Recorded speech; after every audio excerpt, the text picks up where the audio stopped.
pattern. We need a 1/2 pattern paper or Manila paper. Fold it into two and make a fold in center. In drafting the basic skirts, these are the measurements needed: skirt length, waist, and hips. To start drafting the basic skirt, first you have to draw a perpendicular line and mark the corner A. When drawing a perpendicular line, make sure that you have 2 inches from the center fold and 1 inch on the top edge of your pattern. So from point A to get point B, use the skirt length.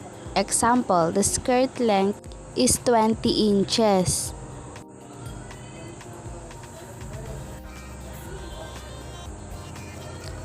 Plus 1/2 inch to get point B.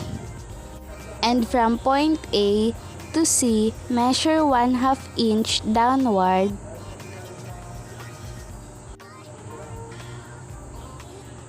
and this is point C.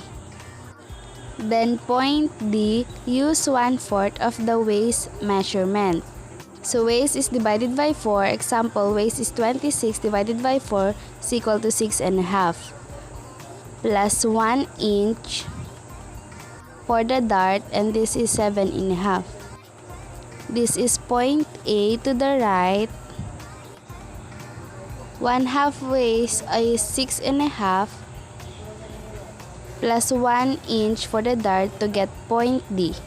And then from A downward, to locate E, use 7 inches for the hip length. So that is point E.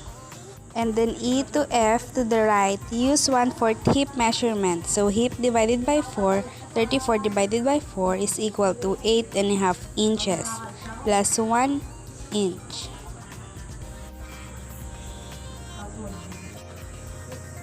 So from point E, measure 8.5 plus 1 to get point F.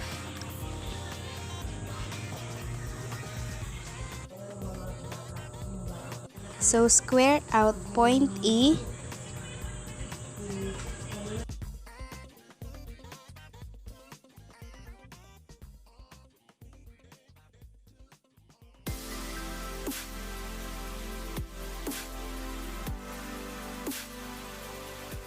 And also the point B.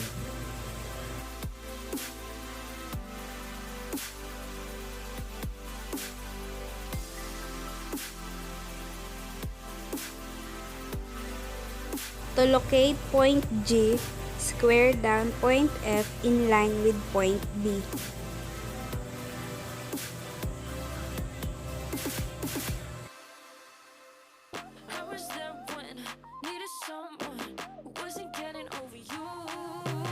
So this is point G.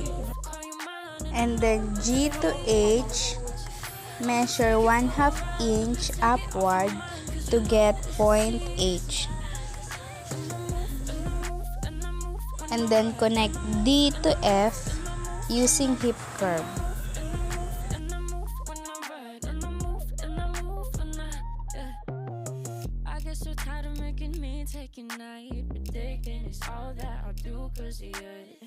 Then A going to the right, to locate point I, measure 3.5 inches.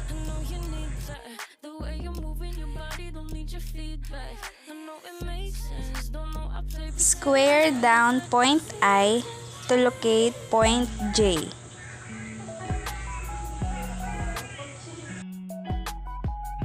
So point J is 5 inches from point I.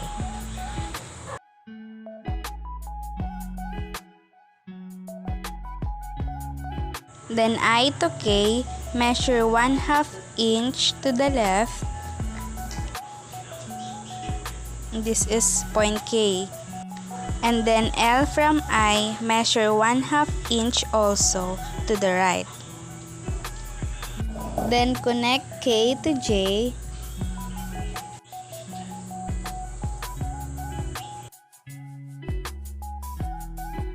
And L to J with the diagonal line.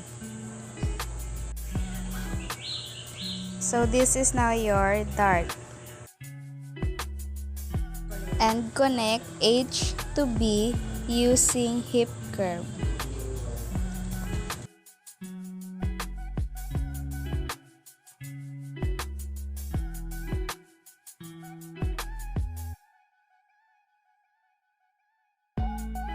Then connect D to C using also a hip curve.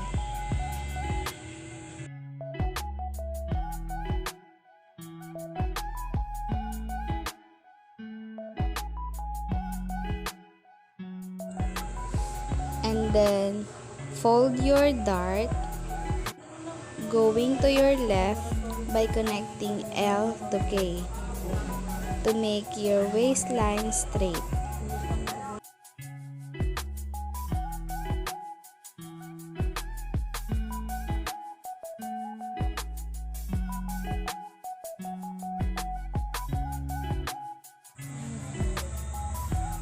So this is now our basic skirt pattern.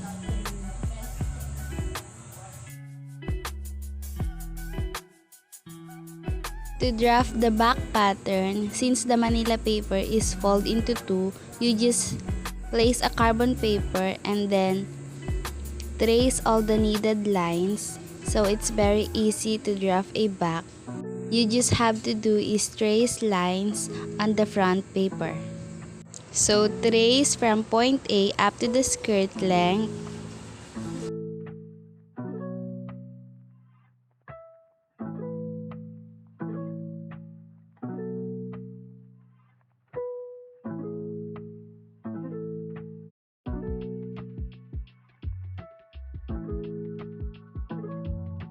And then connect H to your skirt length.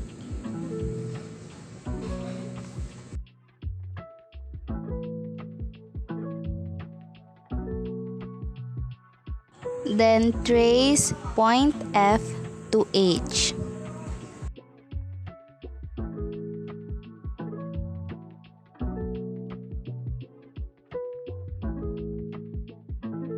Next is D to F.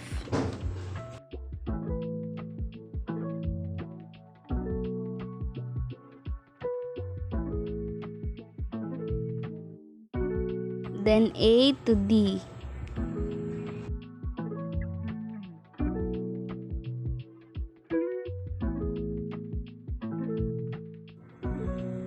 And the next is I to J.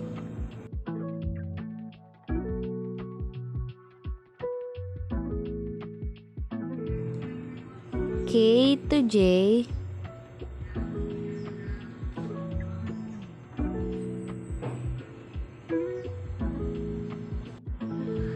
And then L to J.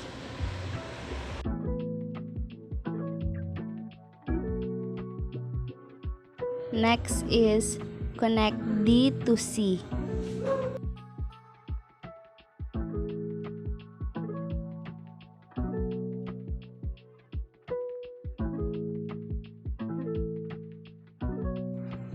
So your back pattern is already done.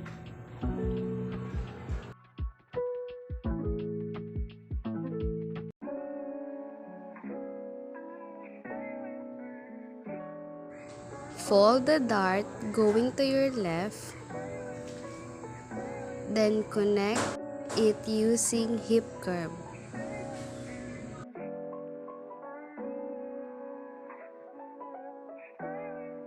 From the lower part or from the hemline of your skirt, measure 7 inches upward, and this is for the slit.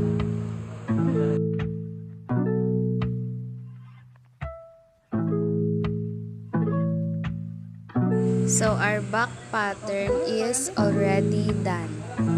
Get kick.